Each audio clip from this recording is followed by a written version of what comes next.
She's been called quick-witted, tart-tongued, daring, headstrong, assertive.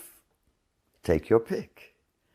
So it should come as no surprise that Aisha's life was riddled with controversy. Defying all our expectations of 7th century Arabian women, she refused to be relegated to the background and insisted on being heard. In fact, she couldn't be ignored. Just about everywhere you look in the historical accounts of early Islam, there's Aisha, front and center, even leading an army 10,000 strong into battle. She was the youngest of the wives Muhammad married after the death of his first wife, Khadija. That had been a loving, monogamous marriage of 24 years, but the multiple later marriages were essentially political. As was the custom of the time for any leader anywhere, there were means of consolidating alliances. In Aisha's case, with her father, Abu Bakr, who would be the first caliph or successor to Muhammad. So just how young was she when she married Muhammad? Aisha would later claim that she was only 9. And while other accounts have her aged 9 when she was betrothed, but actually married at age 12, few people cared to openly contradict Aisha. And besides, being married at 9 would make her unique, and she was proud of her uniqueness.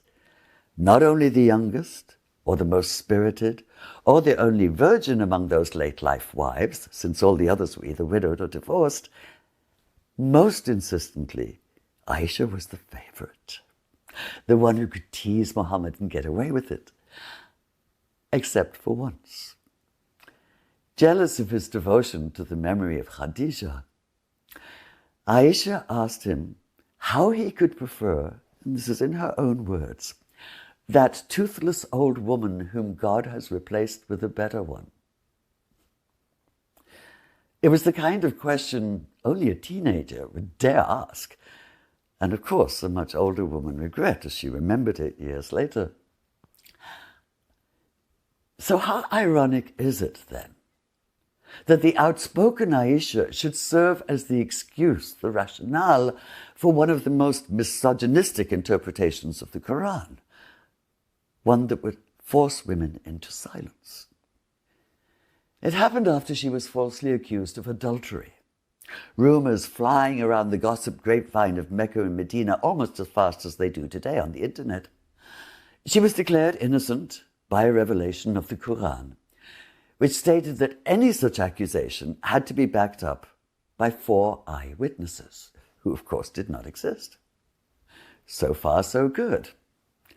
But much later, extremist scholars would twist this horribly, arguing that in the lack of 4 eyewitnesses, a practical impossibility, any woman who testified to having been raped was by default admitting to adultery and therefore to be punished accordingly.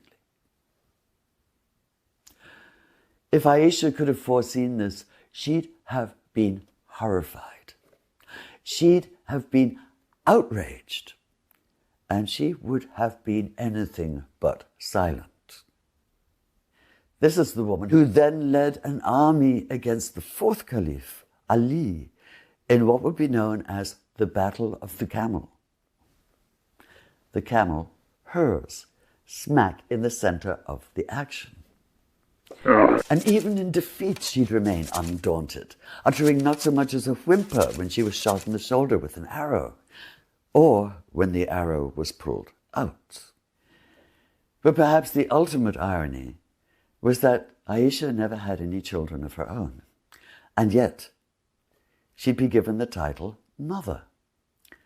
Muhammad's death would leave her a young widow, and she'd remain both childless and a widow, since the Quran stated that his surviving wives could never marry again, a mandate intended to guard against undue influence. Instead, said the Quran, the widows were to be known as the mothers of the faithful. And as the youngest and the longest lived, Aisha would thus become not only the most prominent, but also the one with the most detailed memory. Her memories would make her the leading source of hadith, the reports of the sayings and practice of Muhammad that most Muslims regard as second in importance only to the Quran itself, and that help guide Islamic ethics to this day. It seems to me that Aisha's life is so full of irony precisely because she could not be pigeonholed, could not be cast in a stereotypically feminine role. So while I may not know if I'd have liked her, I do know that as a feminist, I have to admire her. This fearless 7th century woman whom I suspect would be utterly at home in the 21st. This is Lesley Hazleton for the Emir-Stein Center.